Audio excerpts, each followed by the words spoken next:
ازيكم يا حبيبي عاملين ايه؟ تعالوا بينا بقى ايه نعمل شوية هرسة شطة حراقة كده تدفينا بقى في جو البرد اللي احنا قاعدين ده، وتمشي مع اي اكلة ما بتقولش لا.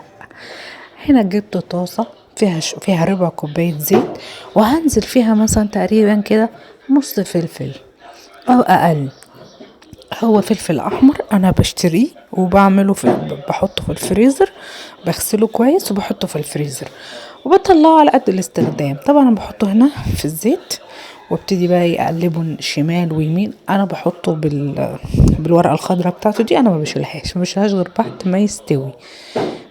ليه ما اعرفش، بس هو فعلا البتاع الاخضر ده لما بيبقى معاه بيديله طعم وريحه احلى بكتير، احسن ما تشيليها وكده. المهم يعني زي ما هو كده انا بحطه كده وافضل اقلب فيه لحد ما الفلفل ما بحمرهوش، انا بس يا دوبك بيدبل او بتحس كده ان هو داخل في السوا زي اللي هيتسلق. وبعد كده بقى بشيله من الزيت اهو، واحط مكان هو نفس الزيت بحط فيه توم، بكون مقشره حبه توم حلوين كده وبروح حطاهم فيه. انا ما بحمرش التوم، انا بس بسخن التوم فيه.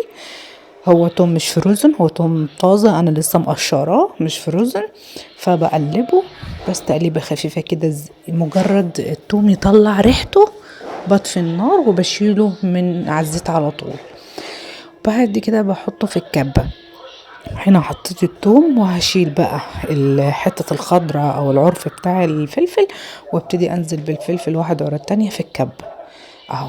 شوفوا عشان بوريك اهو، تبتدي بقى تنزلي في الكبة.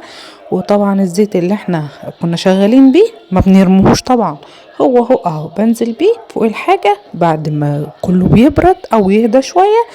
انا كنت مستعجله فما استنيتش لما يبرد. طبعا هنا كنت ناسيه الملح، فرجعت حطيت معلقه ملح محترمه كده، الملح اللي بيظبط طعمها، واضربهم في الكب. ولو وصلت لحد هنا ما تنسيش اللايك الجميل والكومنت الحلو، وشجعوني بقى عشان اكمل. وهنا هي بعد ما خلصت معايا نزلتها في علبه، هي دلوقتي فاتحه عشان لسه مضروبه، لكن لما بتبرد وتتحط في التلاجة بتقلب لون احمر، وفعلا طلعت حراقه جدا.